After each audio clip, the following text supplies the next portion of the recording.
This is Conversations with Mike Sparks. Are you concerned with the state of America, your state, your community? Then you're in the right place. State Representative Mike Sparks. He and guests are here to talk about local politics, history, faith, and freedom.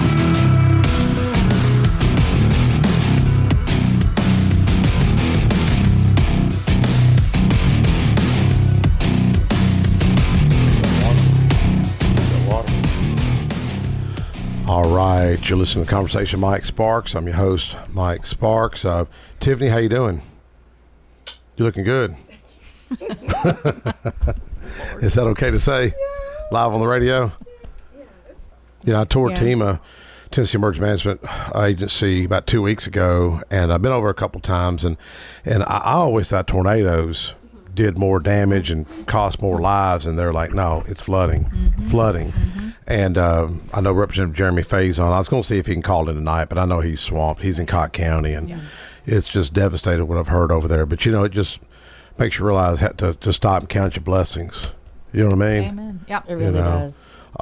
There's an old hymn I always like called Count Your Many Blessings, name them one by one, and then you'll see what God has done. You ever heard that hymn? You ever heard that hymn? No. Oh, it's an awesome hymn. But I think what we're going to talk about tonight, if I can make all this happen, I got a lot of folks up in this place, and I think John DeBerry is going to call in here in a few minutes. Talk about freedom. Awesome. Yeah. Freedom. Who? Everybody loves freedom, don't they? Everybody does. Loves freedom. Hopefully so. Well, I start to see a few little encroachments on our freedom. Encroachments on the First Amendment, encroachments on the Second Amendment, and I see it all over the place. And it's not a political or Democrat issue. It's just where we're at as a nation, you know. And that's what I enjoy about y'all coming up here tonight. We got Men of Valor, Genevieve, and you just got married, so your name got changed. I did, and I'm still getting used to it as well. Congratulations. I'm going to try for it. Genevieve Turner Muckle. Okay. Muckle. Okay. And I got my friend Lisette Lopez, and you've got your buddy here. Yes, I do. I have Oh. Alexis Tucker with me. Yeah. Alexis, that's a pretty name. Hey. Lexus, you know. Yeah. And your guest? I do. Yes, this is Salathiel Williams. Hello. Williams. Where are you from, man? Yes, sir. From Memphis, Tennessee. Memphis. Yes, Okay. sir. So We were you having some interesting talks on the way here about Memphis, Mike, and Oh my laws. God. And I know. yeah, it was well, fun. You know, my assistant's from Memphis. And I talk about God wink moments, talk about freedom. You know, he was an intern, and I got to know him, but he didn't work for me. We met each other through the game of chess. Oh. You know, we've been wanting to implement the game of chess into juvenile correction centers, That's right. prisons, get young people to think before they move, think before they drink and drive, think before they steal a gun, think before they pull a trigger, think before they take some kind of pills that's laced with fentanyl. And my assistant, Marvin, about 6 years ago, you know, I didn't hardly know him. He just texted me asking for advice. We text him back and forth, and I say, hey, man, just call me and just come in and he didn't know what he wanted to do. I said, I guess you're going to move back to Memphis. He said, I don't want to go back to Memphis. I want to stay here in Middle Tennessee. Young African-American, about 23 at the time. And I said, well, come on up on the radio with me. You know, just hang out, come to my Rotary Club. And we went by my Kurdish buddy's car business and did a little surprise proclamation. Nice. And we good, Tiffany? Okay. Oh, okay. I hear some storm warnings. But my assistant, who I didn't really know, he's up here in this studio, right here in the studio. And I see him open up a newspaper. And you know what the newspaper headline said? Tell me how strange this is. It said, why I voted for Donald Trump. Why I voted for Donald Trump. And it was his face. Remember, it's Young African American. TSU newspaper. He said, why I voted Donald Trump. I said, man, you voted for Donald Trump? He's like, remember this 6 years ago. I said, you voted for Donald Trump? He's like, yeah. I said, man, did you not take a bunch of persecution? And he said, no, man, I explained my position. Everybody's good with it. And That's nice. I wanted to get him hired. I said, man, if you want to help me campaign, man, it was me and an African-American knocking on doors, Smyrna, Laverne, Murfreesboro, just me and one black guy. We had City Hall come against us, big money. You had one door knocker? That's it? Yeah. At that, I think at that time. Point. Yeah, you have a Okay. lot I may more have had now. another person, but we had a bunch of, remember this 6 years ago. Okay. And man, everybody loved this guy. And the only problem that he ever had, guess what it was? He got pulled over by the cops. Got a Memphis license plate. Yeah. Not that that's probable cause. Well, but anyways, the That's cop horrible. Hell, treat it like that. they didn't believe he was campaigning for me. But anyways, we may have John DeBerry up here, but I know Memphis has got a lot of issues. I mean, it's really sad, the crime down there and the problems. But Marvin, he's in law school now. Good. Now he's officer of the courts. Awesome. Oh, he's big time. That's He's awesome. going to, that amazing. young intern is going to be a judge one day. yeah. That's nice. You That's know. how you make Yeah. the changes. I predict it, Yeah, that's how you predict it. keep freedom going. Amen. Well, he's fair. You know, here's a young African American, TSU, decided to make up his own mind, not following CNN or Fox News. He just looked at the facts and made a decision. Well, that's I'm what we were proud- talking on the way proud here, of him. Slathiel, about, how do we get kids involved in some of the crime in Memphis to make their own decisions, to think for themselves, to not listen to gang culture, rap culture that you were talking about. I That thought peer that was pretty pressure. interesting, what you were saying. Yes, man. Well, she said you're pretty shy. You don't look shy. He's not shy. How big a, well, He's I got John soft-spoken. DeBerry on hold, and John's out of Memphis. He was state lawmaker. Let me set this up. John DeBerry is fixing to speak. Let me tell you the backdrop of John DeBerry. This is why this guy's a hero to not only my community but the state of Tennessee. The Democrat Party took him off the ballot. I didn't even know this was legal. It took his name off the ballot. Yeah. Suppressed the voters of Memphis, folks. Suppressed the voters of Shelby County. Now, out of Memphis, your community, where they could not elect him. He was lawmaker for 26 years. March with Dr. King was at the mountaintop speech the day Dr. King gave it, that night before they lost his life. And anyways, God had a plan for John's life, and now John's a special advisor to Governor Bill Lee. Welcome, Mr. John DeBerry. How you doing? How you doing, Representative? Doing Glad good. to be here this evening. We got a gentleman here out of Memphis. He's with Men of Valor. Say hello. Hello, how you doing, sir?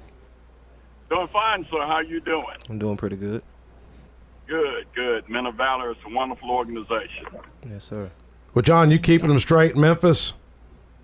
Well, we're doing well. The city of Memphis, we are. I think that we're enjoying the prosperity that's going across the state. We have a good leader in Governor Lee. I believe that there are some great things happening that you and your colleagues are championing in the House of Representatives. And so I think that we're in Memphis, we're doing well right now.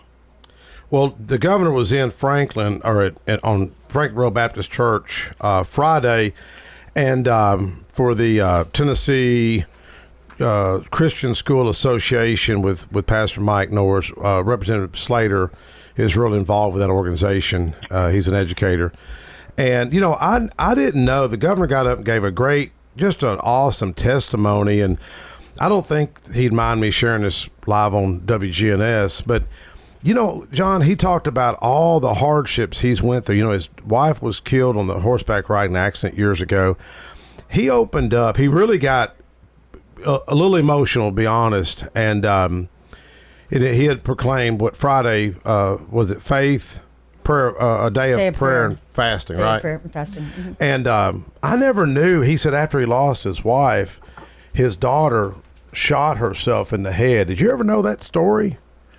I heard it recently. A similar situation. The governor and I, at least once or twice a month, either I'll come to his office and he'll come to my office, and we'll just talk. We'll sometimes talk about work and policy, but sometimes we'll just talk about faith and family. Yes. And on one of those talks, he kind of opened up about some of the things he'd gone through. I opened up about some of the things that I've gone through. And basically what we have been able to do is just kind of pray for one another, and that each of us gets strong in the Lord. Yes. Yeah, amen. Well, I just never knew that part. I don't know if that's in his book or not, but, he was obviously very moved, but he shared the kind of poignant moment where he's seen his wife's headstone, and he was leaving the funeral, and he just thought about his wife, where she's at, where he's at, the moment of life, and, and how, all those hardships, has kind of helped lead him where he's at today. And, you know, and I was listening to him and I was sitting there thinking, boy, I wish every Tennessean could hear what this guy's got to say. And he was talking about the lack of civility and just how I call it butthurt. You know, I just coined it butthurt. It's really bad out there, but he really talked about that. But I know he's been very involved with Men of Valor, trying to change men's lives and women's lives and invest in our schools and prisons, juvenile detention facilities to turn men and women's lives around. And you're probably one of the closest people to him up there at the Capitol. Well, Tennessee is very blessed. We are blessed to have men and women of faith who are in the positions that they can fight the battles. I mean, we know what's happening around the country. We understand that in many places, many states, many communities, God has been expelled. He has been put out of the marketplace. He's been put out of the schools. He's been put away from their politics. We're very fortunate to have folks like yourself in the House and Governor Lee and the governor's residence who are men and women of faith who stand for something that's lasting. And that's one of the reasons why Tennessee is doing so well. We're not only just the best run state in the nation, we are one of those states where people can come and have a place of good abode where they can worship, where they can learn, and where they can prosper. So we've been extremely blessed. Amen. Yes. John, I know, just the battles you've been through with, especially what happened to you, them taking your name off the ballot. You know, I hear Democrats talk about voter suppression and all this and what happened. But I think you've got a modern day Joseph story. Genesis 50, verse 20 is where Joseph was sold in slavery by his own brothers. And he says, what you meant for evil, God used for good to save the whole lineage of the Jewish people. Have you ever thought about that in your own life, where what all these people made as hate towards you and tried to vilify you, God used all of it for such a time as this? Has that crossed your mind a lot? Well, of course it does, and it's a tremendous responsibility, Mike. You know, how many times have you and I talked about where God has brought us, and he has put us in positions that when we were younger, we probably never thought that we would be. I think God always has a plan. It was extremely painful during a pandemic on a Zoom call with 24 hours notice that a 26-year in combat who had been a chair for 14 years was taken off the ballot after he is qualified, after his community has made him the nominee. And so it was a very painful moment. It was painful for me. It was painful for my children. But here again, like you say, when Governor Lee called me a few days afterwards, and I said, well, Governor, at this point, I'm retired. I was pretty much fed up with it. He said, no, you're not. It doesn't end like this. And put me in a position to where I can still work with the people of the state of Tennessee, but work directly with the governor of the state. And together we have been able to do some great things with folks like yourself in the House of Representatives. I think that we have a great team in the state. So I thank God for putting me where he placed me. It's humbling and it's a tremendous responsibility, and I try to live up to it every day. Well, I think you do. I think you do. The governor with his, like he was talking about all the hardship that his family and he had faced. There's a really good video out there, and this is an independent source. People would probably say it's a little biased, but it's journalist Roland Martin. A lot of people know who Roland Martin is. He used to work CNN. I remember I talked with Roland. Yeah, and I've seen that interview. It's in a way it's kind of funny because that one guy he says, well, the Democrat Party is going downhill for the last 8 years or something like that. So folks want to see it.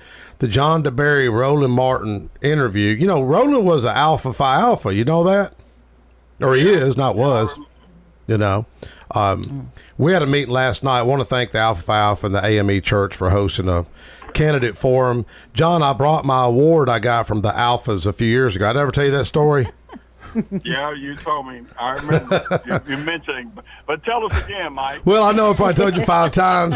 I'm really proud of it. Marvin, my assistant who's African American, he says, nobody believes that you got an award from the Alphas, man.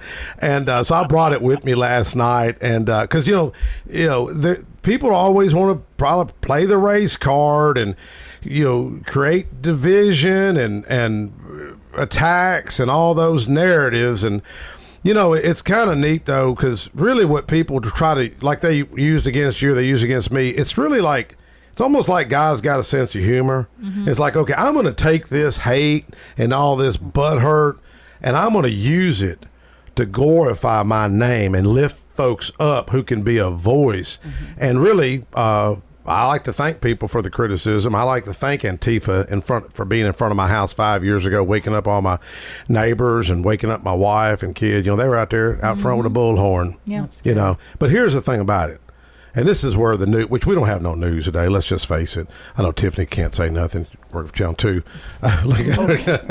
But, you'd think that'd make news. They never said nothing about it. Huh. But anyways, I thank God for that, the persecution. John, I want to thank God for you. And, you've taken a lot of darts and arrows, and you just kept fighting and kept fighting. You were at World Outreach Church, 3-4 months ago? Yeah. Mm-hmm. You got a larger stand ovation, because I was kind of watching, and people got on their feet quicker. If there's a time where you can judge stand ovations, you got it quicker than other members. I'm just saying. So everybody loves you. And I think you're coming into my event October the 5th, this Saturday. We got an event at Gateway Classic Cars, 6 o'clock. You're still on the calendar, right? Yes, it is my intention to be there, the Lord willing. I intend to be there to support you, because one of the things that I have been blessed with your friendship. You have always been supportive. You've always been encouraging, no matter how disappointing and frustrating it has gotten. You and several others have always been the type of people who have been there to stand for what is right. And I am so blessed to be able to stand on the shoulders of men and women like my father. My father, someone said, introduced me recently. I was speaking, and they introduced me as civil rights hero John D. Berry. And I told them that introduction is not accurate. I said, John D. Berry, at least Junior, is not a civil rights hero. I said, I was a scared kid holding on to my dad's britches. My dad and those men and women who had a look on their face that I can remember to this day of determination. They grabbed arms. They sing, ain't nobody going to turn me around. They looked the dogs in the face. They looked the billy clubs in the face, and they kept on marching. And what it did for a young teenager like me was embolden me, and it strengthened me, and it taught me that there are some things worth placing yourself in danger for. And that's what we've got to recapture again. We've got to recapture that courage and that spirit that says a love for America, a love for our fellow man, a love for our God and our Father and our faith, and whatever it takes to protect it and defend it, just as those folks did in 1968. That's what we've got to do again, and that's what we've got to become. John, before we go to commercial break, I spoke at a funeral. Casey Clark, he was well known, used to call in the radio station, like every other morning probably, but we became friends years ago. And you ever heard of him, don't laugh if you've heard it all the time, called Mississippi Poor Boy? You ever heard that by the Cantons? I've heard it. Yes, I've heard it. Man, that is just, and is it a hymn that's got two different titles? Because one version I see is God's been good to me, and then the other I hear is Mississippi Poor Boy. Well, when you're down south, Mike, everybody kind of does their own thing, especially with songs. They brought a group up from Alabama, and I'm telling you, they They rocked that place. First Baptist Church, Brother James McCarroll was on the radio with us 2 weeks ago. Nice. And I mean, God forgive me if it's wrong to say, but it reminded me of the Van Halen concert I was at in 1986. Eddie Van, I mean, these guys were born, Mike. professional. I mean, there's Casey's sister, Thea, is supposed to be getting me their names. Man, these guys, I'm telling you, it was so cool. Yeah. And, but such a good celebration of life for the late Casey Clark that had a passion really for his community and helping others. John, I sure appreciate it. Thanks for calling in, sir. Can I say this about him real quick? Go ahead. Hold on, John. John, behind the scenes, politics, whatever it is aside, he hardly even knows me from Men of Valor. I've seen him a couple times with Tommy Vallejos and Raul, and I get to see what he does behind the scenes for no credit. Yes. What he takes on, and I mean, it's pretty amazing. Some people might not even know his name. Yeah. And look how much he does for the entire state and behind the scenes for small people all the time like us at Men of Valor. And so and I would never want to follow him speaking. Oh, Never. In a Clears the million room. years. Hi, John. Yeah. It's Lisette. Yeah, John, you met Lisette Lopez here, haven't you? Yes, I have. Hi, John. How you doing? I'm good, honey. Nice to talk to you again. But yes, Good to nobody talk wants to to. you. Never thank in a you. million. Nobody ever wants to follow him, and you can't. He's got to close the room because He's got to be in. that's it. Yeah. John, God where'd you bless get those skills at? Where'd you develop them skills at? Well, it's in our generation. Everybody went to church. You learned how to talk. You were always told you got to learn how to communicate. You got to look people in the eye. You got to shake people's hands. Those are the things that we were taught even in school in that day. And my father, of course, was a minister, and he taught me. I stood up and did my first lesson at church when I was 15. And so I have been able to hone those skills just by having the blessing of being around good people who have encouraged me, criticized me, and helped me. And so God has been good to me. God bless you. Well, God bless you, sir, and wish you much Godspeed and good health. And I want your story. Really, I'd love for your story. I'd love for your story to be in a movie. Yeah. To be honest with you. Mm-hmm. Anybody ever approached you about that? Well, some people have talked to finish my memoirs or whatever, for whatever that's worth. Yeah. Awesome. Maybe we can find some money in the budget. Okay. I think it'd be well worth it. You got such a positive story that this gentleman right here needs to hear, and others across this great state. Well, thank you so much, John. Have a good one. You too. All right. Goodbye, everybody. Take care. Bye, John. Thank you. Let's take a quick break. right. We'll be right back. See you, John.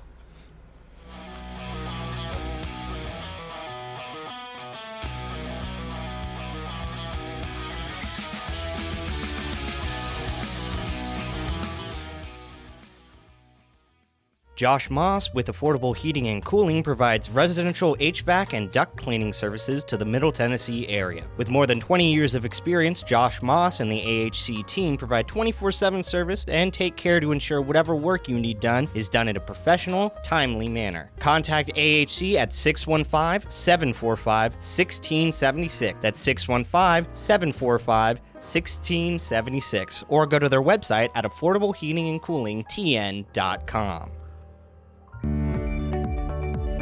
Hello and buenos dias. I'm Lisette Lopez, your bilingual real estate agent at Keller Williams Murfreesboro. I specialize in helping you make informed decisions that align with your goals. I'm offering free classes from how to fix your credit to investing to create generational wealth. Start your real estate journey with Lisette Lopez today. Call me at 954-552-4932. The number again is 954-552-4932. Or browse my website at lopezsellstn.kw.com. Thank you. My wife and I enjoy going by Yard Sale Inc. We usually go to both locations, the one in Smyrna as well as the one in Murfreesboro. A lot of times on Saturday mornings we stop by, and their inventory changes weekly, so you never know what you're going to see, and it's mostly open box. The name fits it. It's exactly that. It's a yard sale. If you don't totally agree with the price, the staff is always friendly and nice and willing to work with you. That's the Yard Sale store in Smyrna at 111 Enon Springs Road West, in Murfreesboro at 204 South Front Street, and online at bestdealintown.com. Is your car running like a dream, or does it need a little TLC? At Dr. Automotive in Smyrna, we treat your vehicle like it's one of our own. Let's hear what some customers have to say about Dr. Automotive. Been coming to them ever since he opened up. Good family. I recommend to other people to get them repaired here because I knew they would do it and do it right. Been happy to send people to him because I trust what he does so much. We're crazy about him. It's all about the doctor. For quality care you can trust, visit Dr. Automotive in Smyrna. We've got the cure for your car. Hello and buenos dias. I'm Lisette Lopez, your bilingual real estate agent at Keller Williams Murfreesboro. I specialize in helping you make informed decisions that align with your goals. I'm offering free classes from how to fix your credit to investing to create generational wealth. Start your real estate journey with Lisette Lopez today. Call me at 954-552-4932. The number again is 954-552-4932. Or browse my website at lopezsellstn.kw.com. Thank you. Mike and Felicia Sparks, owner of the Vanity Zone Salon, want to invite you to stop in for your next haircut or color. Their stylists Michelle, Tori, Tracy, Brandy, Sarah, and Gail offer the best creative cuts and color for all ages, for men and women. The Vanity Zone is located at 732 Nissan Drive in Smyrna, to the right of the Crystals Restaurant. To look and feel your best, visit the Vanity Zone Salon today. Call 615-355-1721 to book your next appointment. Most people know that their insurance can provide them with coverage for the many life's mishaps, but I can help you also unlock discounts, save money, and get benefits with Farmers Insurance policy perks. Whether we're discussing home or auto insurance, I am here to help you understand these great perks. Call me, Mark Lewis, at 615-625-7070 for a quote, and you can get a whole lot of something with Farmers policy perks. We are farmers. Bum, bum, bum, bum, bum, bum. Not available in every state. Only available at select Farmers branded policies underwritten by Farmers Truck or Fire Insurance Exchanges or affiliate. Hey, Middle Tennessee, it's Mark from the Safe House. And now the security riddle of the day. What's less secure than a fake safe from a big box or furniture store? Joe Biden's fake border policy, of course. But hey, there is good news. This time next year, Joe Biden will not be president. So drop by the Safe House and check out the largest selection of safes in the Southeast. Build a wall around your valuables with a safe from the Safe House. We have certified delivery crews to deliver and install your safe. Don't let a crackhead or illegal deliver your safe. With over 30 years in the safe business, the Safe House is the place to buy a safe in Tennessee. So go to NashvilleSafeHouse.com.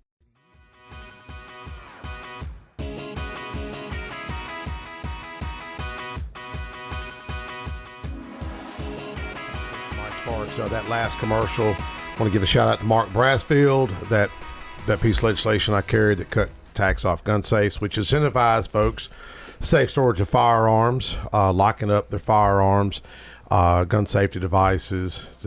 Mark, that bill has led to Mark's own show now. So shout out to Mark. Mark Brasfield, Super Talk 99.7 from 5 to 6 every Saturday. So Mark's a great guy. He airs it from the bunker. You ever been down to 4th Avenue? I have not. The store? Yeah.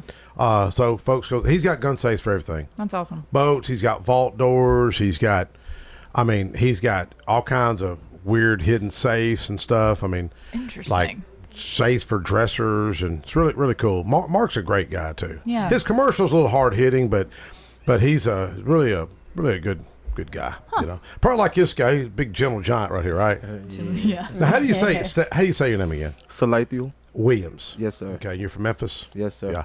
How big a fella are you? 6'3", 270. Wow. He's almost big old a dude. college athlete. Yeah, he's an athlete. The you know Aaron Carter is that plays for UT? Yes, sir. I got to meet with him. He's been on the show with me. He's I think he's maybe 6 foot, maybe 220. He's bench pressing 420. So he done 225 25 times. That's what I do. Wow. Yeah. Great guy. I had him sign a bunch of footballs of the day. We're talking about men of valor. Why don't you just go ahead and introduce Mr. Williams and what people may not know what men of valor is. Yeah, sure. I'm the director of policy and government affairs, which is kind of a tangent of everything that Men of Valor does. But we have programming in all the prisons in the state of Tennessee. We're up to about 10 county jails at this point and expanding. As Lisette knows, Tommy Vihos runs our Hispanic ministry, and so that's really booming in the jails. all Spanish speaking. And then we have a child and family ministry as well. So that's working with people who are, parenting with someone who's incarcerated, whatever it might look like. Yeah. So we're in all the prisons. We're in 10 county jails. And then we have programming while you're inside. Once you're out, once you're being released, if you're on parole, if you flatten your time, whatever it is, you can come to one of our 2 facilities. Yeah. There's 93 beds in Nashville, 30 in Knoxville. And we've just expanded into a different type of model too. The housing component, I think, is the most important thing that we can have for that very intentional community, but that is the most expensive thing that we can do. And so how can we bring services to the other parts of the state when we can't quite afford to build more housing? So we're doing a case management type model. So we're piloting it in Chattanooga and Hamilton County. We have a pretty good jail program there, and guys are going to come out and come straight into same continuum of care model where we pick you up, but we're going to now try to help you find housing. We have weekly groups, and we're going to do all the same services we do on campus, just without somewhere to live. And so we're trying to expand in all these counties, into all these cities with housing, but in the meantime, that's what we can do. Yeah. Yeah. Well, I know you had said you and I had met, this year? Yes, sir. Just a few months ago, I Yes, guess. sir. Was it at y'all's conference? No, it was at. You come out of the office? Yes, sir. Yeah, we did a big day at the Hill. So Men of Valor came and did Day on the Hill. A lot of guys. We had, all of our guys that were in their 30 days. So that's when Salathiel, when your first 30 days of Men of Valor, you do not work yet. So we are helping kind of rinse off some of that old prison stink. Is that a good way to say it, Salathiel? Mindset. Old mindset, how it feels, paranoia. And then we're also getting you hooked up with go to the doctor, get a full physical blood exam, get you hooked up with SNAP benefits, food, clothing. Start doing some job readiness, some interviewing, all those kinds of things. So Salathiel was in his first 30 days, and we brought everybody on the Hill, and now he's still in the program. Well, how did Salathiel, tell us your experience.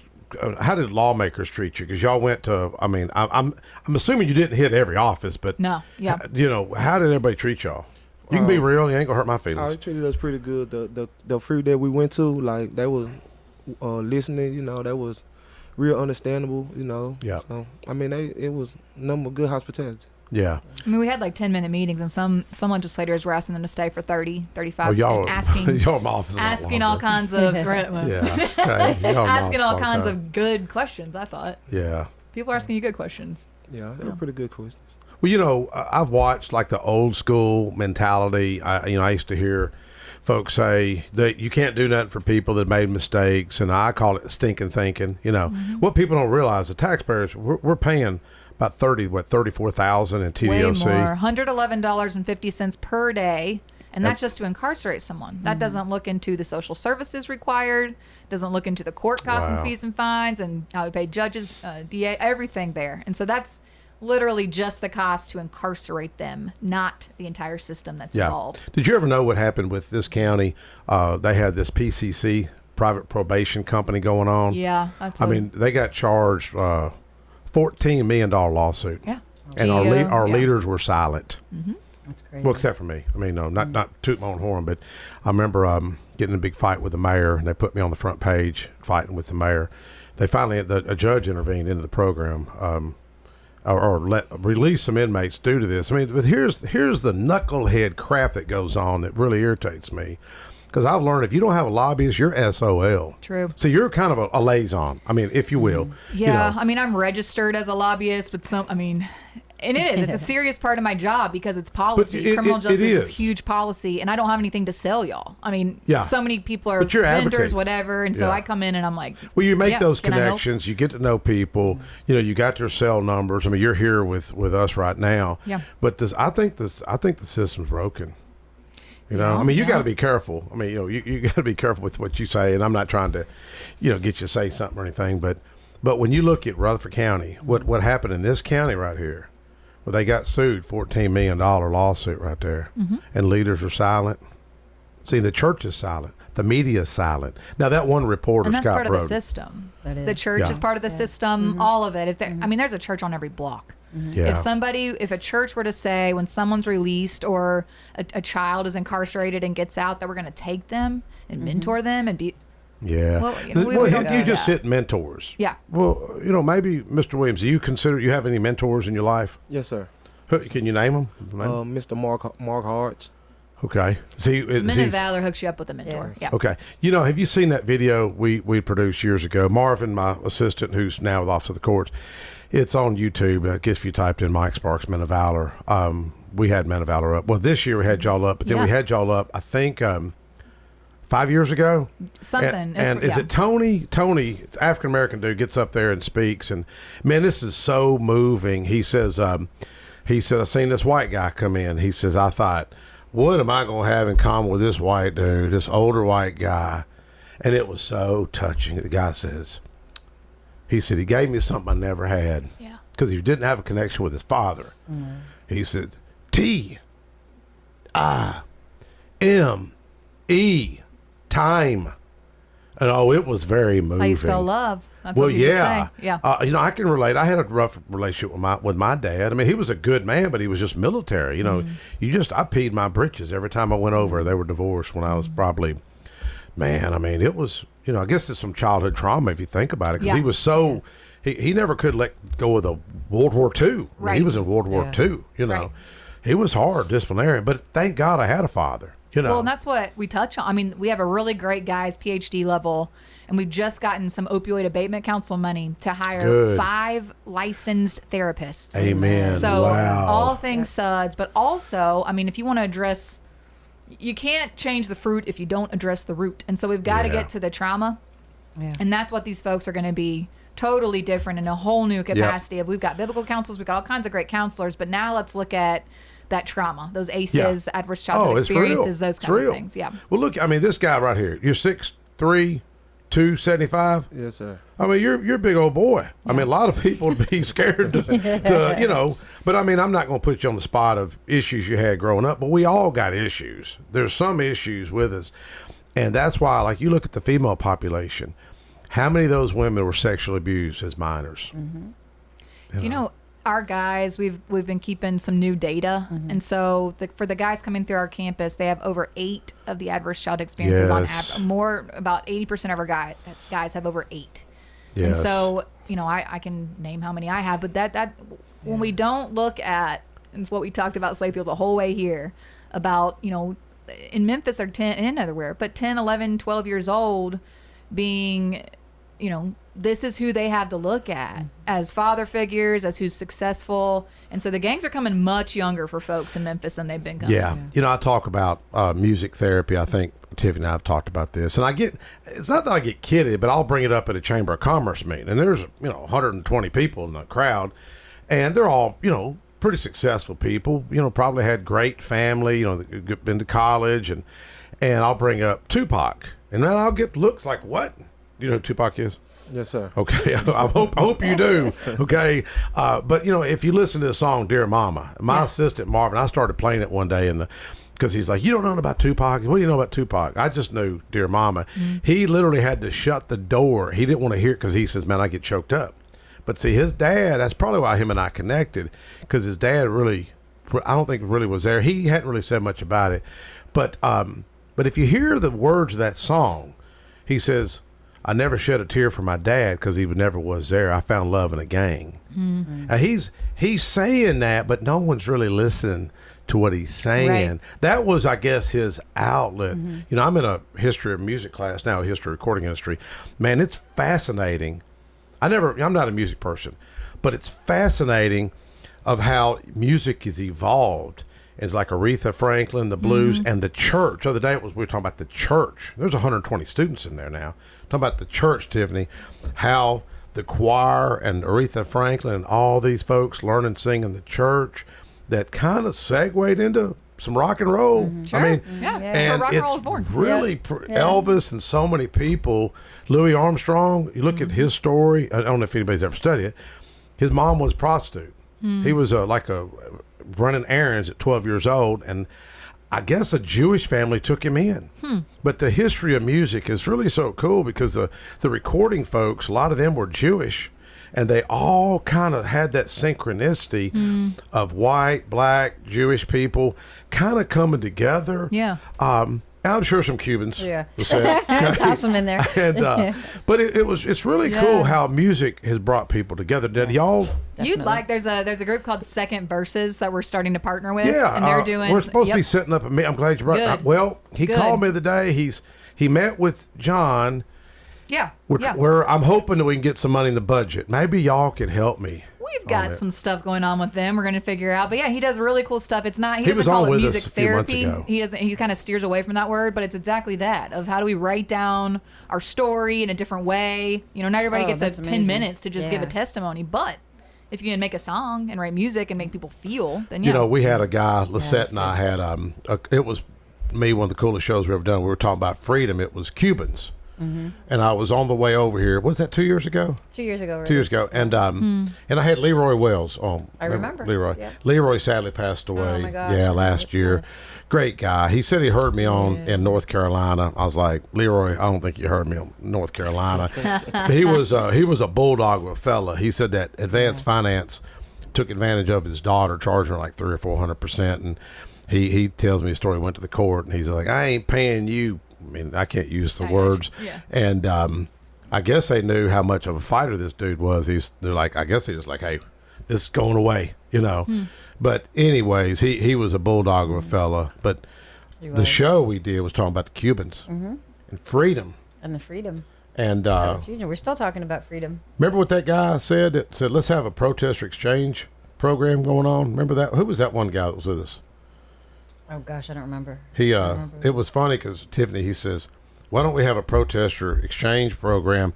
People that don't like America, let's go to Cuba for 90 days. 90. We'll take the Cuban protesters, send them over here. See how it goes. When did you? Just see how it When goes. did you move here?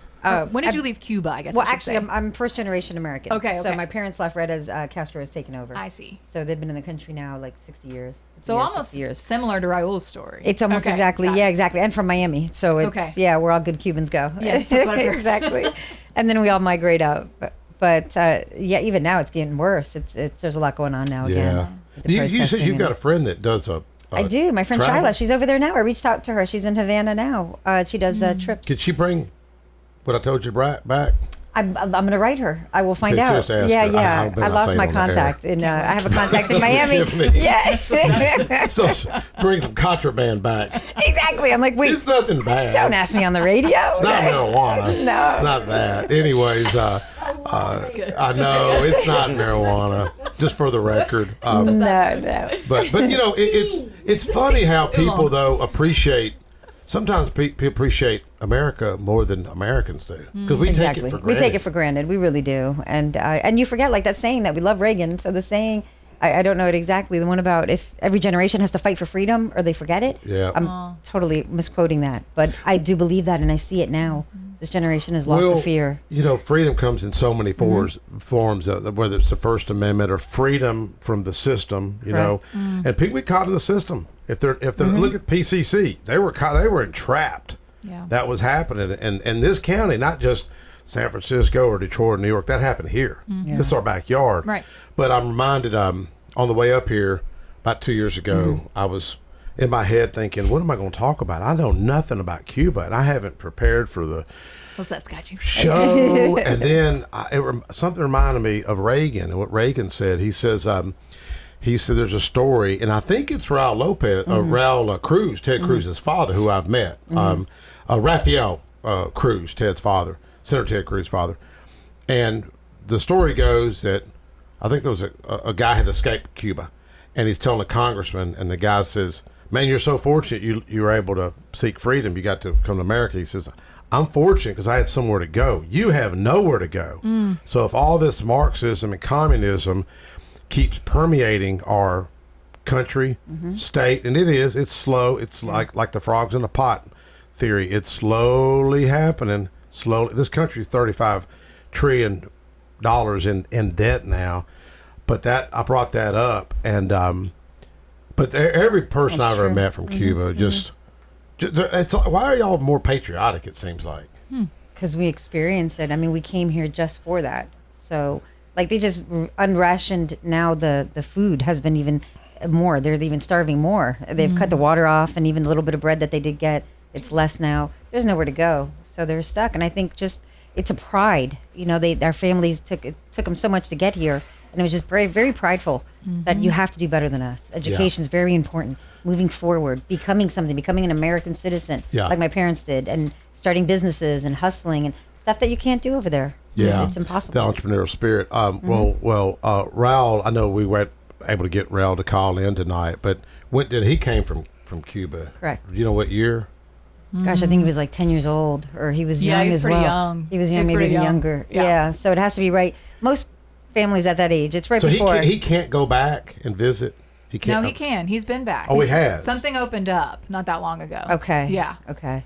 Yeah, I don't remember what it was, but something happened where he can actually go back. The Can visa. you? They probably opened the visa. No, I could. I'm an American citizen, Your so mom they could would go allow me. back? My mom went back once, but it was just, it's hurtful. We have family there, and they're starving, and there's no food. I mean, it's incredible. It's something that we can't even comprehend what's going on there. My mother was from Scotland. They were real poor growing up, and I remember when she's in a nursing home, I said, "Mom, would you ever want to go back to Scotland?" And she says, "No." Huh. Now, we visited 20 years ago. The people are super nice, they're friendly, but it didn't appeal to me to be there. And what I noticed most about Scotland, a lot of your great ministers came from England and Scotland, and the churches were just empty. Beautiful churches. Sure. No, they're beautiful. Just empty, you know. It's interesting. They say the biggest experiment in socialism is the American prison system. Wow. Yes. How many are if incarcerated? You think through it and what's available to you, all of the mentality of it, they say it's... Well, our prison budget has doubled since I was elected. Yeah. What, are we over we're about 1.5 billion for Is it just that much? Yeah, for I always say corrections 1.2. alone. Well, you're That's not factoring public in safety. juveniles, right? That's for the correction department, TDOC. Well, the juveniles, if I'm not mistaken. that's not taking in law enforcement, juveniles, courts. This is $1.4 billion for the Department of Correction. Yes. And so that's parole but yes, that's nuts. Yeah. Did you want to get your buddy say a few words before we go and segue into? Alexis? Yeah, I mean, is it okay if you want to. Of course. Mr. Williams, what advice would you tell leaders or church, maybe pastors that may be listening, to help change young men's lives like yours? I mean, more support, more intervening with the youth, with the community. What would you say when you say intervention? What would you want? What do you see? Just more like, spending time, like time, like that guy said. Exactly. Well, it's cool. He was talking, where he was growing up. The only couple, you should say this, not me, but the only couple places that were left in the neighborhood for kids, they're too scared to be there anymore. Isn't that what you were saying? Wow. And like they just, it's not. It's not safe. Just moved off, like. Yeah. Wow. So I'm from the inner city of Chicago, so I understand. So like Big Brothers Big Sisters, they leave. Yeah. And it's not their never fault. heard of that. If it's not someone like us, like you in the community that is opening your doors like that, then it doesn't exist. Yes. So we got to turn it around. That's the reality. And you have to be in the you can't be like, hey, kids, come to this facility. No. Who's going to drive? How are they going to get all these things? And so if there's not people that have the gumption, we'll say, to show up at the then what's the point? There's no point. I pulled into, I guess you'd call it, it's a ministry, I guess, lack of a better term, halfway house. And pulled in the halfway house the other day and was talking to a guy, he's African-American guy, he's about 65. And I said, and we disagreed politically, I mean, I'm going to vote for Trump and he's going to vote for Harris. So I pulled up a chair and said, we got to talk. Me and him got to talk. We hit it off really good. I don't think I talked him into voting for Trump by the time I left. But he, I said, man, what's going to change this world? How are we going to change? Because he sees the problems. You know what one word he said? Alexis, take a guess. What word this guy said? Starts with a J. Jesus. What did you say, Tiffany? No, he said Jesus. And I thought, one word with so much wisdom and discernment. Do you think that's going to help change the world? A lot of praying. You don't need a lot of praying. Amen. I've seen it. I've seen miracles. My friend Sherry Jackson with Hugs. Sherry Jackson with Hugs? No, I don't. Yeah, her and I come together when I first got elected. She's African-American out of Jefferson Street. She was in prison for 7 years. God showed her in a dream. She was in prison for 7 years. God showed her in a dream she was going to get out of prison on her birthday. Sounds crazy, but I quoted this scripture last night. Some people didn't like me quoting scripture, by the way. Isn't that odd? At a church. Isn't that crazy? Anyways, I said, 1 Corinthians verse 27, that God will use the foolish things of the world to confound the wise, and the weak shame the strong. Guess what? She got out of prison on her birthday. She tells the story to the judge, and she's straight out of, I don't want to say Memphis, straight out of Nashville. Compton. Yeah, Compton. She's straight out of it, and she says, and she tells the judge, and I said, "What did the judge?" They said, "Judge looked there like, I don't know about that. You got 2 outstanding warrants." They went and looked for the warrants, and the warrants had disappeared. She got out of prison on her birthday. Led her to start a ministry. So shout out to Sherry. She's got her graduate degree. Nice. She's on fire now. That's awesome. She's passionate. Alexis, want to get you, just give us an update a little bit about the real estate industry, what y'all are doing. So my company? Mm-hmm. I want to just give you some airtime, talk about some of these things. Well, thank you all for having me. I wasn't You look expecting scared. this. Yeah, I'm nervous. I'm I've sorry. never done this before. And I didn't practice. You're a okay. Now pitch you're for practicing right today. now because you're going to be professional soon. Well, I own a property management company. Yeah. And we basically provide completely hassle-free management for landlords. Yeah. We're really looking for retiring landlords. Yes. Who just are ready to keep the passive income flowing consistently. Yeah. And, not have to put in any work with calling maintenance, cleaners, or assisting with move-ins and move-outs and things like that. Yep. So, our clientele is corporate traveling professionals. Yeah. Corporate housing is what we offer. And yeah, I guess that's a summary. Well, I've got just yesterday at a men's prayer breakfast at Parkway Baptist, I was talking to a guy that I ran it, Steve Burnett. I hope he doesn't mind me sharing.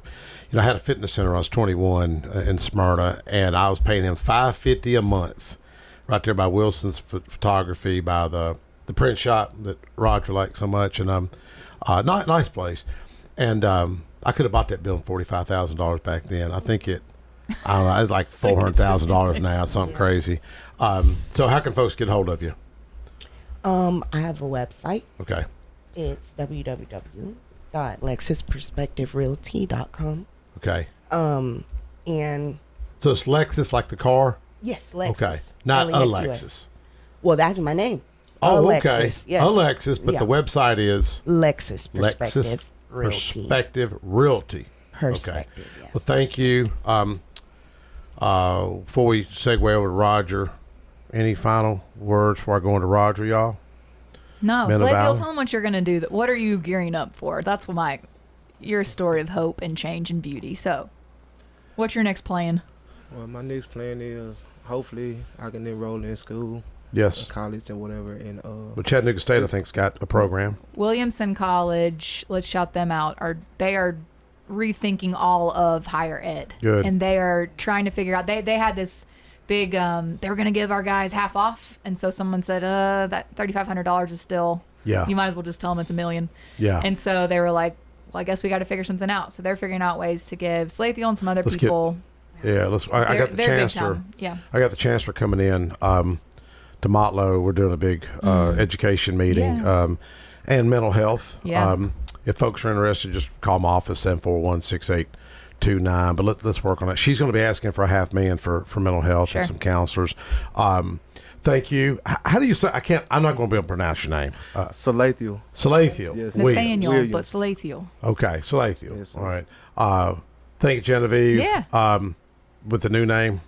Genevieve with the new name, Genevieve Turner Muckle. Okay. Oh, speaking of new names, I just got a grandbaby this morning. But you don't know his name, right? Well, I learned. I practiced it. What's his name? His name is Henry David Sparks. I got to hold him for the first got the time. last name. They That's just good. brought him home to the hospital. So it's really pretty cool. That's awesome. Yeah, then we got the other grandbaby, Congratulations. Grace. Oh, you got another grandbaby. But that's the first grandson we've ever, Ooh, ever okay. had. Congrats. So it's pretty cool. That's awesome. It was neat watching the grandbaby look at the little baby like, "Who are you? What are you doing in my house?" But John DeBerry talks about how grandkids will change your life. Oh, yeah. They really will. How could they not? I know Roger's got a big car show, and then my event that Roger is going to help me with, I think. Roger, come on over here and talk about this real quick. We can move that microphone. You can just move it over by Tiffany. You know, you're good. You're good. Alexis, you look scared. This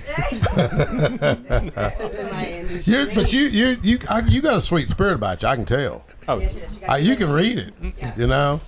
Yeah, go ahead, Roger, about this car show. Yeah, this well, it's actually put on by the Mid-10 Hot Rodders. It's going to be this Saturday at Sam Davis Home. It's the 4th annual Sam Davis Home Car Show, and it's going to open at 9 o'clock, free admission. And we had 100 and something cars there last year, and they're going to have a band, barbecue, and like I said, no admission. But if you want to put a car in, it's like $20, and it actually helps Sam Davis Home, and also the Epilepsy Foundation is going to help them. And your deal is at Gateway Friday. Gateway Classic, on Swan Drive, Gateway Classic Cars. Is a thing to help Mike out. It's 6 o'clock. PM barbecue. Yeah. Cool. Everyone's invited. You know, John DeBerry's going to be speaking. We had this. The speaker was scheduled to come in, but all this devastation in East Tennessee. Yeah. It's really. I'd like to try to get the governor to come in, but it's going to be difficult. Yeah. But you know, thank you, Roger. He's the one that reminded me to mention my grandbabies. Yes. Grandbaby on the radio. Big congrats. God forgive me, I'll forget. Look at Tiffany. Hold her head down in shame.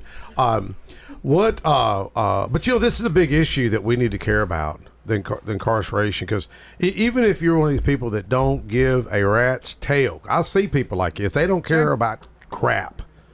But here's where you better care, folks, because you're going to pay for it. Well, if you don't, I mean, I started in the DA's office, and so it was a big deal. Oh, we're going to lock people away for 10 years. That should do it, right? And so figuring out and seeing through the course of it, the same people are coming through. Of course, that's an obvious one, recidivism. But also, I started at the same time working with people. So here I am at the DA's office. Let's put people in prison for a long time. I started working with young girls who were at risk for being in gangs. They were in 8th grade. Wow. And so we started cold calling these principals, like, tell us who's your worst. And so now you're spending time with a whole different type of, I grew up in a bubble in West Knoxville. Yeah. Now we're spending time with folks who their dads are the ones I'm putting in prison. I'm getting to eat with them, sit with them, talk to them, understand some of the background of things. And so if you don't look at public safety holistically, if it's just corrections or if it's just policing or if it's just juvenile, you're missing it. That is not public safety. And so if we truly want to talk about it, let's have those conversations. How do people that may be listening and they do care, but how do they get involved? If it's a pastor or... Well, I can tell you get involved in Men of Valor. AMOVministry.com to come to that. And then, we need mentors. We need job partners. What are we going to do with guys who want to be fathers and parent and do these things if they can't get gainful employment and careers? Yeah. So that's part of what Slaith and I talk By about, the way, that PCC that I talk about, the first female police chief in the nation and state was Sally Walls, my neighbor, who I considered a mentor. I had the opportunity to preach her funeral. But I think I told you I got set up by a bad cop when I was 17. Yeah. I knew the cop had lied on the ticket, and I took the ticket to her. She was my advocate.